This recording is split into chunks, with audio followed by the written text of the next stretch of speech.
You know, a question we get all the time, and it's interesting because I've seen magazine articles written about this for decades, and I've even seen this back in the day just online. People discuss, you know, what is the best time to access your stand? A lot of times they're thinking about morning, but evening there's some points too. But really ask yourself, what is the best time to access your tree stands? Think about that for a moment. I think you're going to be surprised. There is no perfect time that you can apply to every stand in any way. To actually say that you should go into a stand at a certain time is to not understand hunting or where the deer are. You know, I made a point down here, you know, kind of being a little sarcastic in the evening. When you go to your stand, you go when the deer aren't there. Obviously, you don't want to spook the deer when you get in, and there's a couple other points about that. But think about that in the morning. A lot of folks go into their stands way too early, and there's a case to be made for early, and we'll talk about that. But you go into your stand early, 45 minutes, hour, 2 hours, and your downwind is not covered. What I mean by that is we learned this the hard way back in the day. We had a stand called the horse pasture stand. So we're sitting there an hour before light. We get in there. There's no deer when we get in. And then all of a sudden we hear a big deer blowing behind us. We turn around and there's that mature buck we after that, 180 inch in one case, and he is gone. He's gone. He's not coming back by that stand later either. He's spooked out. He knows exactly where we are because before daybreak, the thermals and the wind was just settling down into that horse pasture. At daybreak, and when the sun starts coming up, the thermals would go uphill and we were safe. And so what was a safe spot right at daybreak was a very unsafe spot before daybreak. Could be that your scent's blown into an open hardwood where deer will not cross through during the daylight, but they will when you're in your stand a half hour before light. So let's talk about it. When should you access your morning stand? Let's have some little clues. 100%, there's no set time that you should go into your stand. But let's discuss the 3 possible stands. Early. When do you get into a stand early? I like going into a stand early when I'm on the backside of a bedding area and I can get into that stand and not blow my scent into deer that I expect to be walking around before daylight. So I'm accessing maybe closer to food than I'd like, but I'm going way back in the cover, swinging around and backside of a bedding area, wind in my face. My downwind is covered. What does it mean by covered? It's going into a waterway. It's off a cliff where I don't expect deer to access for a long time. It's into a road, it's into a backyard. Places where I don't expect deer, well away from a morning food source where deer might be slipping through on the way back to their bedding areas. So there is a case, especially when you're accessing through transition areas, areas where deer are traveling from bedding to feeding, from feeding back to bedding in the morning. And if you do that right at daybreak, you're going to spook deer because they're in that transition area. We have a lot of areas that we access like that. We use a limit shield, we spray it on our boots, we spray it on our clothes, we keep the grass mowed down, and we're leaving hardly any scent through that area. Think about your touch scent. There's a difference between blowing scent and touch scent. Touch scent is, I touch this board right here, I leave scent. No different than if my boot has scent on it, my pant leg, I touch something, I leave scent. Deer could smell this fingerprint on this whiteboard hours later and know that a human was there. But they have to get their nose right up against it. There has to be a reason for them to go and smell that. People talk about using rubber gloves on their cameras. Why should a deer be smelling your camera in the first place? Should be 6 feet in the air. It should be hidden from deer. Deer shouldn't even know it's there. So why are they going over to there to smell your fingerprint? The fingerprint's not going to blow at the deer. It's not going to blow scent. On the flip side, scent that's coming out of your ears, your nose, your breath, your stinky clothes, your armpits, whatever it might be, you worked up a sweat and that's blowing at a deer, you can't hide that. That's not touch scent. That's actual scent molecules in the air floating towards deer.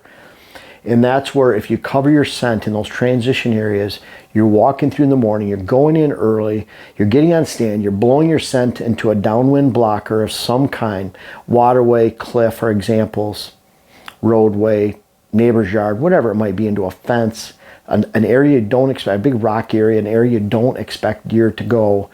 It's really appropriate to go in early. What's early? 45 minutes, an hour. And I've known people, they'll get into a blind, you know, deer exit the bedding areas, they go back into a fairly scent tight blind. They go in very early, 4 hours before daylight. They're getting back into an area. And there's a case to be made for that. You can go camp out, sleep in there. I've heard of, I don't know what hunter it was, but it was someone I read in a magazine article where they had almost like a coffin they'd sleep in. It was wood. They'd have it out in the woods, go lay in that. They put that lid over the top, and that's where they sleep. They had it comfortable. Kind of interesting story. They were protected from the elephants, and then they'd pop out and hunt. Protected from the elephants? What? Well, it depends on what country you're in, Dylan. I meant to say that. Okay, elements. Jeez, grammar police here. But anyways, you're getting in there ultra early, and there's a case to be made for that. There's also a really big case for being made for just in time. What do you mean by that? Just in time? Just in time or just on time? I think it's just in time. But just on time is good too. Which one do you think, Dylan? Just in the nick of time. Well, that's too long. I already have. I can change the. Long of an acronym. I can change the O to an I, yeah. But really easy. But anyways, just on time, just in time. But the bottom line is you're getting into that stand location not too early that deer downwind of you spook a half hour before daylight, but you're using the cover of darkness to get into an area where otherwise as daylight you'd be exposed. So just on time. I use a lot of that type of approach where I'm going into an area where I don't expect deer to be there before daylight. I don't expect them to be there at daylight. Backside of bedding, locations where deer could get downwind of me before daylight. Likely not. So I get there just in time and wait for those deer to come in. So the first time they're coming through, I'm not spooking them too early. There's a lot of cases to be made for just in time where you're just using the cover of darkness. And a lot of times that's what we were doing in that horse pasture stand afterwards. We get in there just in time, or we'd use a post-daybreak stand entrance timing. And again, I talk about this a lot, but I was watching an old television outdoor channel. I used to watch a lot of those back in the day, when the good old days of outdoor channel TV. And I'm watching, they want to access this big buck, big open 80-acre field, and then thicket in the backside with woods. And they want to get into a stand, but they can't get in there during pre-daylight because they're going to spook deer. They can't get in there at daylight because the deer are still out there. They can't go in there in the afternoon because they can't get out in the evening because they couldn't circle around anywhere. They had to walk out through that field. So that stand location was ripe. This is 15 years ago at least, for going straight into the stand. After the deer have cleared the field, go right to the stand. You're sitting on the edge looking into a buck cruising area, maybe some type of pinch point or funnel, and having a great hunt, and then getting out before they fill the fields in the afternoon. You can sit for several hours. You can watch a water hole, mock scrape, watch an inside parallel cruising corridor where bucks are cruising the inside edge of a field looking for doe scent and doe traffic going in and out of that food plot. Perfect for accessing across open fields. You don't see the deer there. We have several out here in Minnesota that we can do that, where we don't see the deer in the field, we go straight to a blind and sit down. The worst thing that could happen is that buck that's cruising happens to be right in that window of your stand when you get in.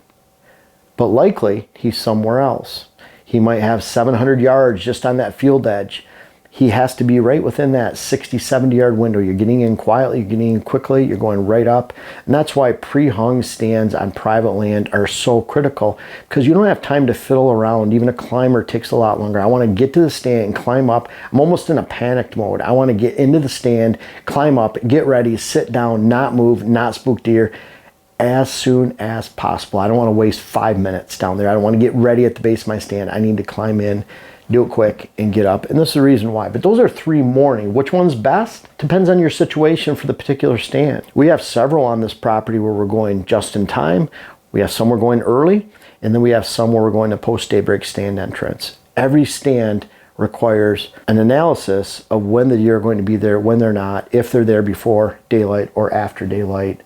And of course, I mean, ultimately, you don't want to go when the deer are actually there. And that's why if you hold to one time, set time for everything, you're going to blow out your stands about 2/3 of the time because you're going at the wrong time, because there's no time that is a set time for every stand location. That's in the evening. When do you go into an afternoon food source stand? When the deer aren't feeding, when they're not there. I'd go a little bit earlier though if I'm going into a water hole that's 100 yards off a food plot edge, because I could have a buck cruising by at any moment. That's that tweener type stand where he could cruise through there at 11 o'clock, he'd cruise there at 2 in the afternoon.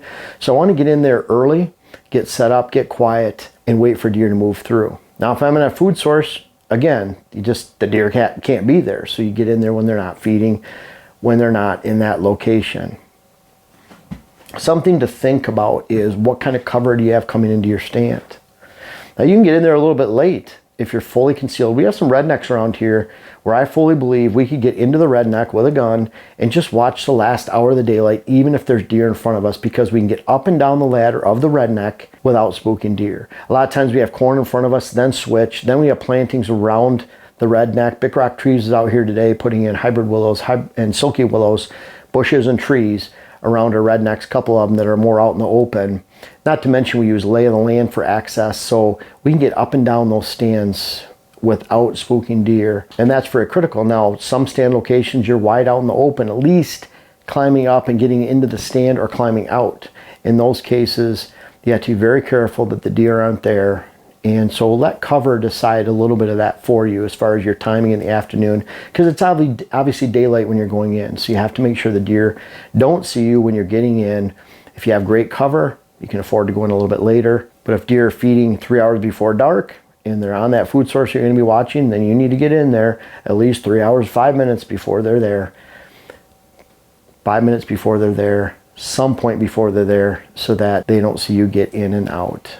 Now, we'll talk about just departure really quick. But again, we go into a lot of areas, and I talk about this all the time.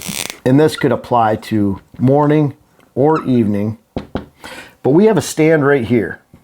Food is down here. So we have food source right here. Bedding areas right here. So food, bedding. We're going well around that food source and getting into the stand behind bedding. This might be fairly open timber through here. Deer aren't bedding between for whatever reason. So we might come in one way, wait for the deer to get back to these areas, and then we're going out a different way than we came in because we don't want to spook deer. The great advantage you have with the morning stand is that you're hunting around a bedding area. You can see if deer are bedded near you. You can see when they move through. You can see if deer are coming. You can hear them. You've been there for 3 or 4 hours. You're aware. You're a hunter. You're a skilled hunter. And you know exactly what's going on around you, so you know when to get out. The reverse happens though when you're hunting a bedding area like this. We could sit there all day. Let's say we're in an area or in an area like this. We might go through that food source, get into a stand, and then go out through the woods, through the cover, the bedding area. So we have a lot of afternoon stand entrance where we can go through an area. It's a transition area. We get into a stand, we have a great afternoon hunt, and then we leave and go right through their bedding area after dark, because they're not going to be back in that bedding area for several hours. They're out in the food plots, they're out in the ag fields, they're not coming back. They're feeding twice out there. They're living on the fence rows. That's where a lot of fence row bedding areas in ag fields come from. So you might go in one way, come out the other. So always think about your departure. If it's daylight, walking through food plots is great. Walking through food plots during the dark is really bad. Walking through a bedding area in the morning, you're going to leave your scent in there, but walking through after dark, after an afternoon hunt, might be a great call, because you can go in one way where you don't expect deer and go out the other way where you don't expect deer.